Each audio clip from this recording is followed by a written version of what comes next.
A paz do Senhor, meus irmãos, estamos aqui mais uma vez para apresentar para todos vocês mais uma lição da nossa EBD, Escola Bíblica Dominical.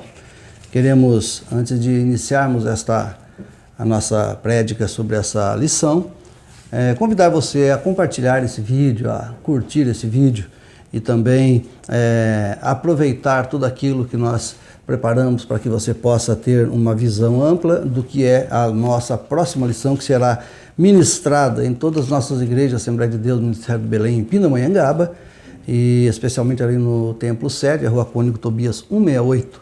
E é a lição de número 9, será ministrada dia 1º de dezembro.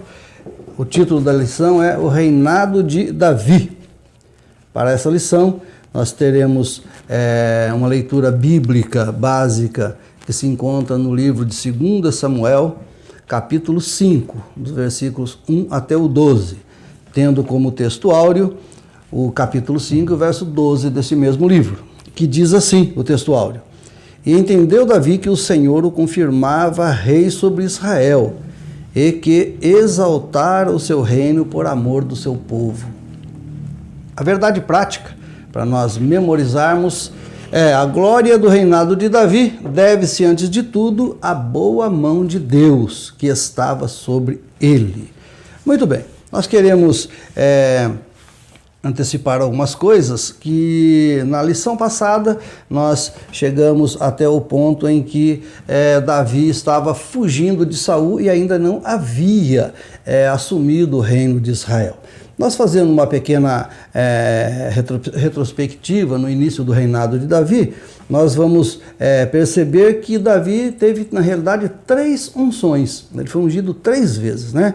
A primeira unção foi quando Samuel foi até a casa de seu pai Jessé, e então lá escolheu Davi dentre os seus 8 irmãos, seus 7 irmãos, para que fosse ungido rei de Israel conforme a orientação de Deus.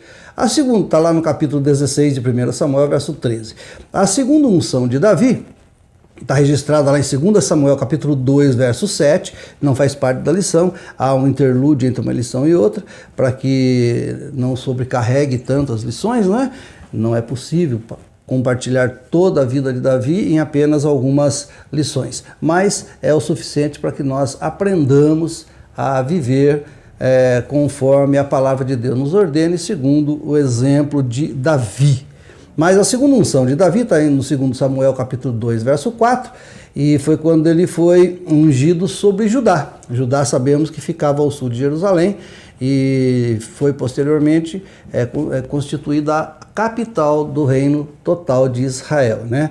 A terceira unção que nós vemos de Davi está em 2 Samuel capítulo 5, verso 3, que faz parte dessa nossa lição, e na realidade ele é uma unção sacerdotal, né?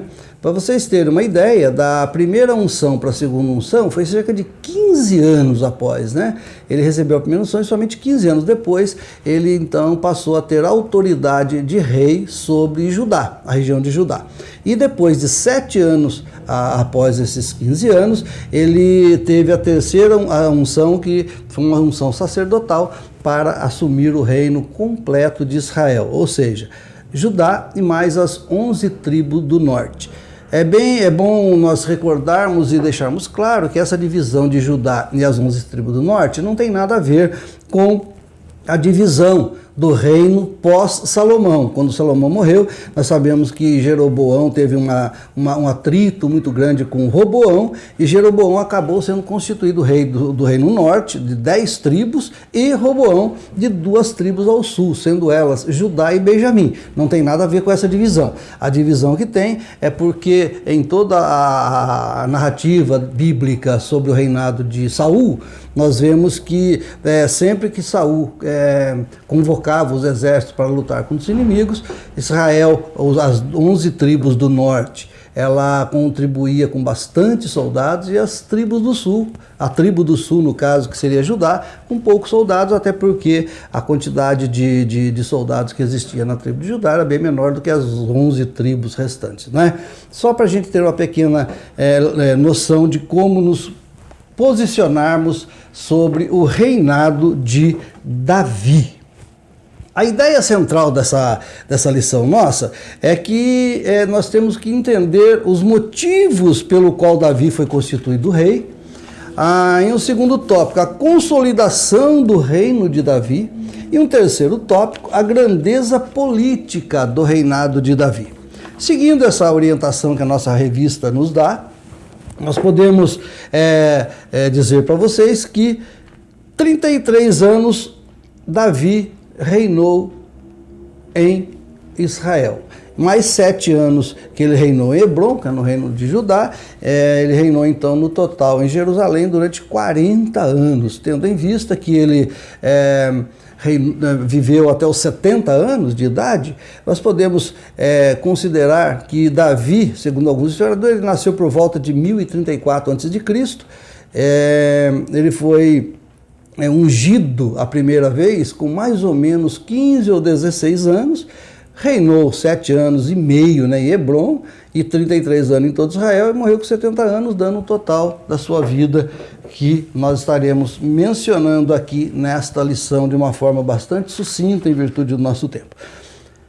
Primeiro tópico, Davi é constituído rei e o primeiro subtópico diz que teve 3 motivos para a escolha de Davi. A primeira razão que Davi foi escolhido é que ele preenchia condições de realeza. Ele já tinha em sua característica, em seu caráter, algo de realeza. Até porque ele foi escolhido por Deus para reinar. Então, e nós vemos que é uma escolha interessante de Deus, porque quando Deus escolhe as pessoas, a impressão que nós temos é que não precisamos fazer mais nada, que Deus já vai suprir todas as nossas deficiências. E não é bem assim. Deus escolhe as pessoas de acordo com a característica de cada pessoa, né? No caso de Davi, ele já tinha essa característica de liderança e ele poderia, então, perfeitamente ser ungido rei em Israel pela vontade de Deus. É claro que a pessoa preparada e seguindo a vontade de Deus fica muito mais fácil de obter êxito em suas tarefas, não é verdade? Muito bem, só para que nós tenhamos uma pequena noção de como Davi era preparado, quando ele matou Golias com a pedra colocada em uma funda, atingiu a testa de Golias, nós vimos a semana passada, muitos acham que é até comum dizer, né, que ele atirou a pedra, Deus dirigiu a pedra e a pedra acertou certinho a testa dele, mas se nós voltarmos um pouquinho lá no livro de Juízes, nós vamos ver que era comum naquela época existir exércitos de pessoas que atiravam pedra com uma funda. E lá no livro de Juízes mesmo, nós encontramos que tinha um exército de canhotos que eles acertavam uma pedra num fio de cabelo a uma grande distância. Eram homens verdadeiramente treinados, né? Os homens eram bastante treinados para isso. E há alguns historiadores que afirmam em livros apócrifos, não está na Bíblia, que Davi, ele era chefe de um desses exércitos quando ele era jovem, quando ele era mais garoto. Então ele possuía já um dom natural. Além de ter um dom natural, ele também se preparava para aquilo.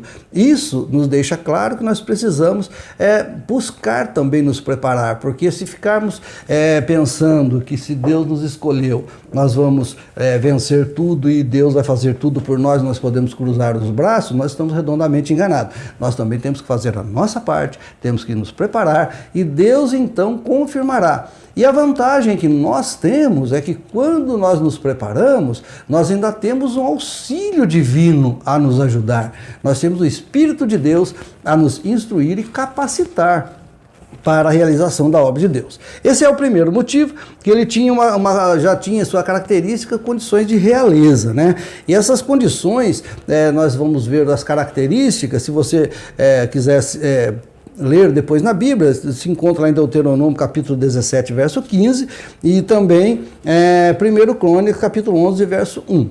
O segundo motivo para que porque Davi foi constituído rei, é porque ele tinha uma grande liderança militar. Nós vimos na semana passada, na lição anterior, que Davi, quando estava na caverna de Adulão, ele foi procurado por algumas pessoas não muito prósperas, pessoas rejeitadas, pessoas endividadas, pessoas revoltadas com o sistema que estava acontecendo na época, ou seja, eram pessoas desprezíveis. E mesmo assim, Davi conseguiu, com aquele grupo de pessoas, armar um pequeno exército e teve grandes vitórias com aqueles exércitos, não é? E o terceiro motivo que levou Davi a ser constituído rei é que ele fazia parte de uma promessa de Deus.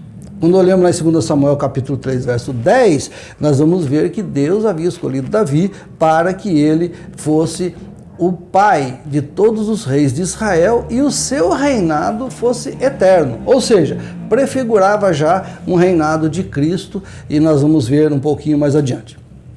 O segundo tópico desse primeiro item que nós estamos discutindo fala sobre Davi como chefe e como pastor. São duas características importantíssimas quando se trata em liderança dentro da obra de Deus, porque ele como pastor, ou melhor, como chefe, o chefe no hebraico é Nagid. Nagid significa que ele seria um capitão, um príncipe, um líder.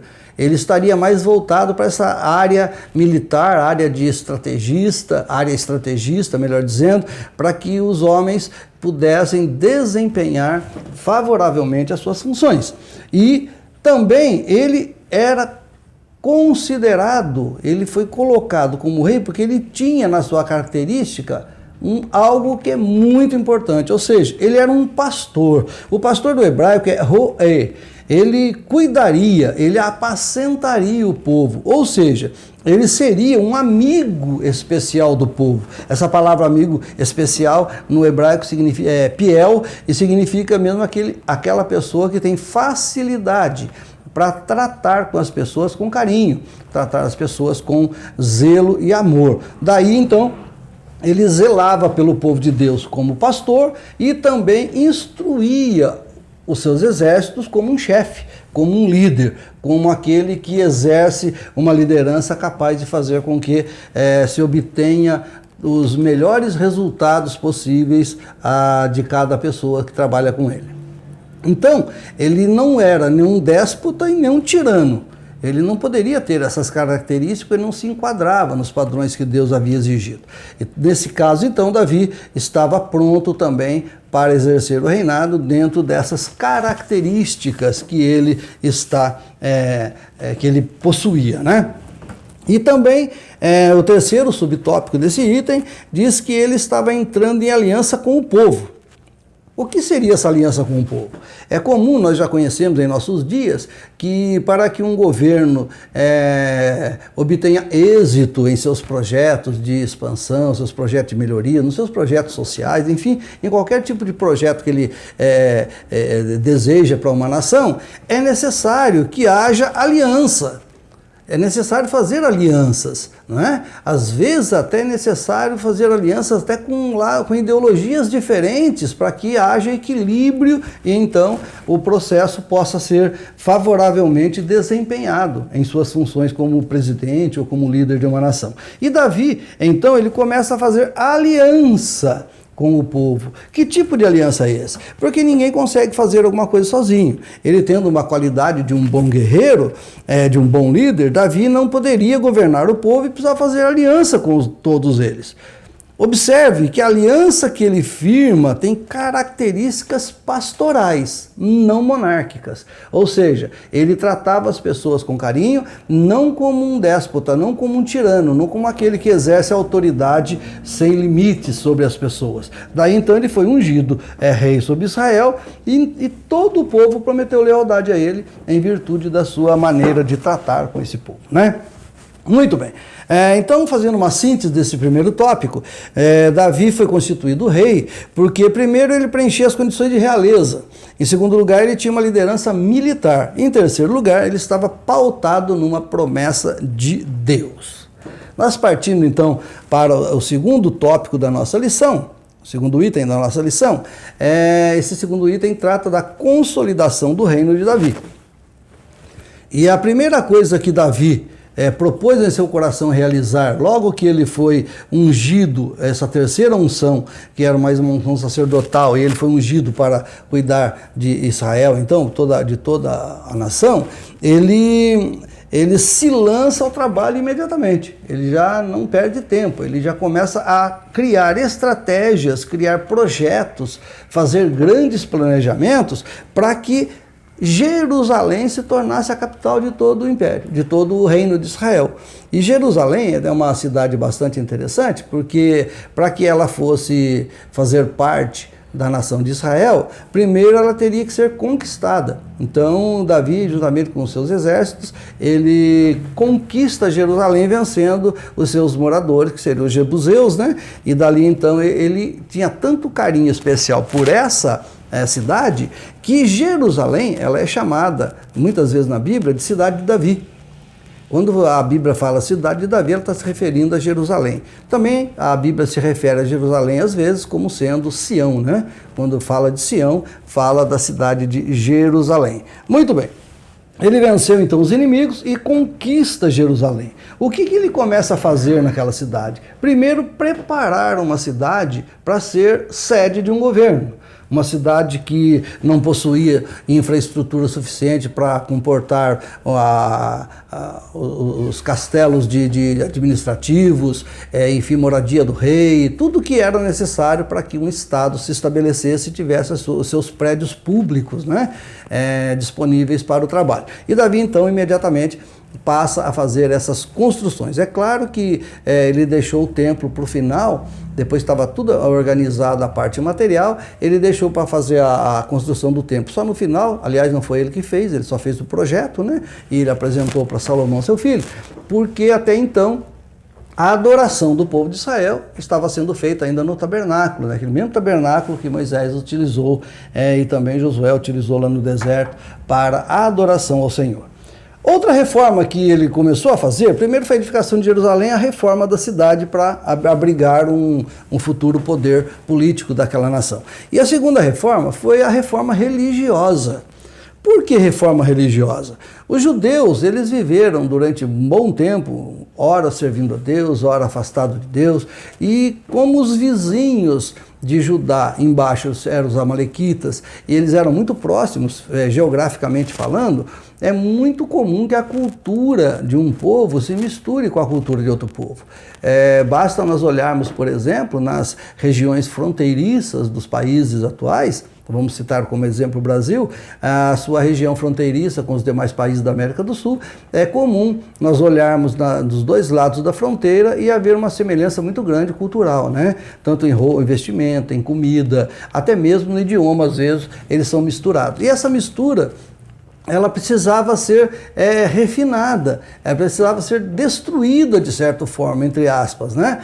Por quê? Porque trazia junto com a cultura popular a cultura religiosa, ou seja, adoração a outros deuses, outros problemas mais de conceitos familiares, filosofias, enfim, tudo era misturado. Então houve uma grande reforma. Se nós lermos o capítulo 6 de 2 Samuel, nós vamos ver que a primeira coisa que Davi procura fazer para trazer essa reforma religiosa mais para o dia a dia, ele busca a arca do concerto, né, e traz para Jerusalém. Tem uns outros probleminhas, nós vamos ver na lição que vem, quando ele manda buscar a arca, enfim, esse trajeto da arca, o transporte da arca não foi feito de uma forma adequada e criou uma série de problemas, mas é assunto para a próxima lição. Vamos ficar focado apenas nessa lição.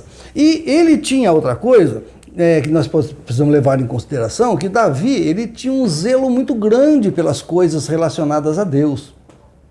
Desde o início da sua carreira, nós vemos que tudo que se tratava do nome de Deus, ele tinha um temor tremendo.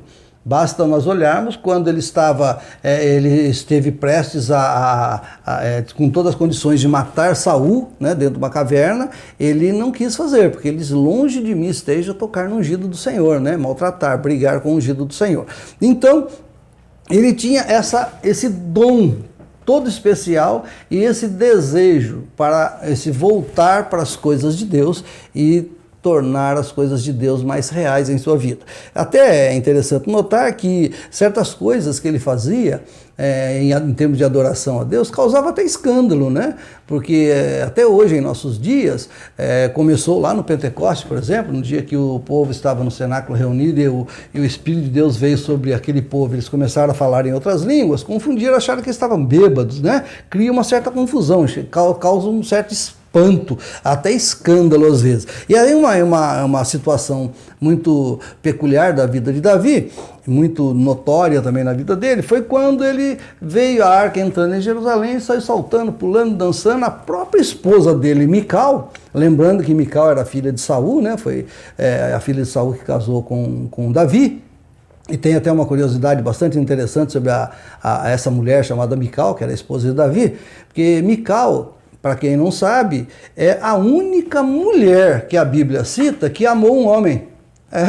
A única mulher que a Bíblia cita que amou um homem foi Mical. Está lá em 1 Samuel capítulo 18, verso 28, né? Quando Saul, ele queria fazer algo contra Davi, mas aí Mical, ele viu que Mical amava Davi. Então a Bíblia mostra a única mulher citada na Bíblia que a Bíblia afirma ter amado um homem, né? Mas Mical, quando viu Davi entrando, pulando, dançando, ela repreendeu Davi, porque Davi você é rei, você não pode se portar dessa forma.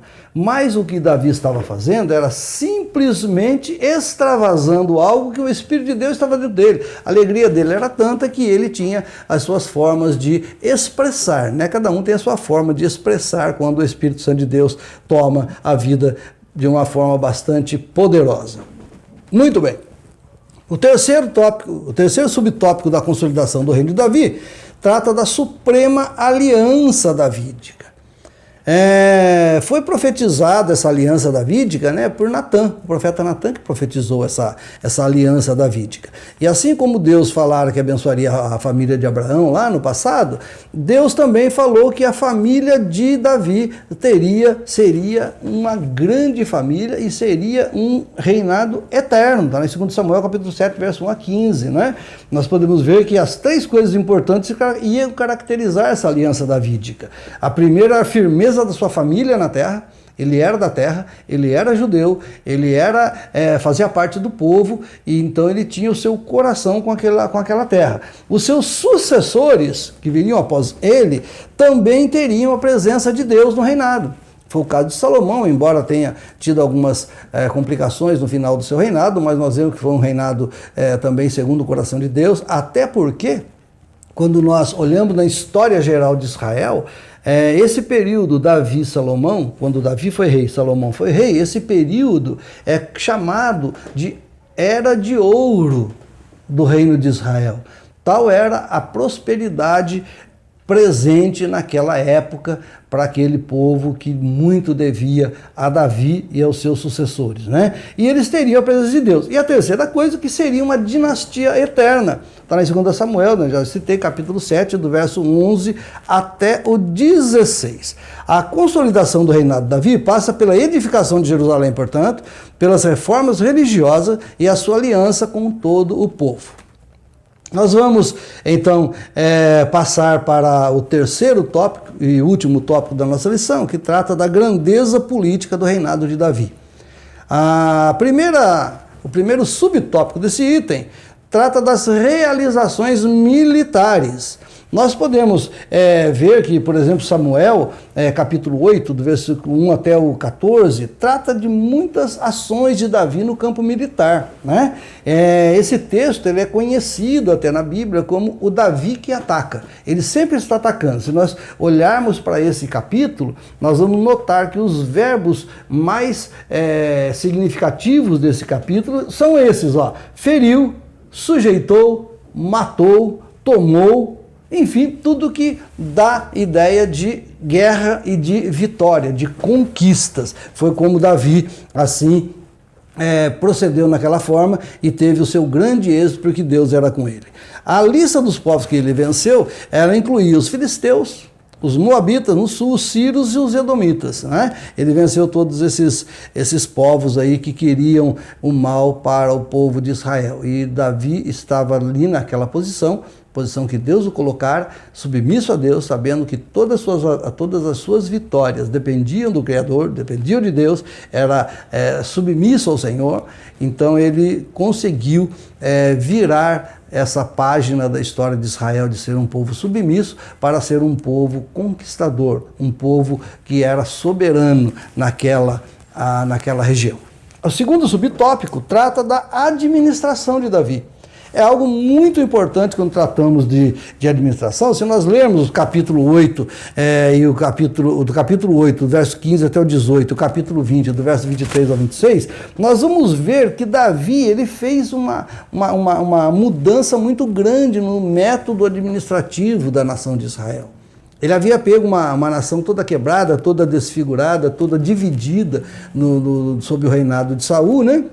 E Saul foi tão perverso que vamos voltar um pouquinho só, nós vamos ver que lá no finalzinho do primeiro livro de Samuel, nós vamos ver que Saul estava lutando contra seus inimigos e de repente ele foi atacado e ele se viu tão encurralado que ele pediu para o seu pajem de armas matá-lo. O pajem de armas não quis fazer aquela crueldade, porque não fazia parte da sua índole, e ele mesmo se lançou sobre a sua lança, Saul, né? Ele se lançou sobre ela, cometeu um suicídio e assim morreu. E no comecinho do livro de 2 Samuel, é interessante que essa pessoa que estava com esse pajem de armas, querendo galgar talvez uma posição de destaque, chega em Davi e fala que foi ele que matou Saul. Ele afirma que foi ele que matou Saul para que o inimigo não matasse, pensando que Davi fosse ficar feliz de ter um inimigo eliminado. Mas pelo contrário, Davi respeitava Saul como rei e não queria que isso fosse feito. Tanto é que ele decretou então a destruição total desse pajem de armas de Saul, que assim procedeu. Mas voltando um pouquinho aqui, Davi, ele pega um estado quebrado, dividido, todo bagunçado e começa então a organizar. Ele organiza, irmão, meus queridos, em cima de áreas administrativas, seculares mesmo.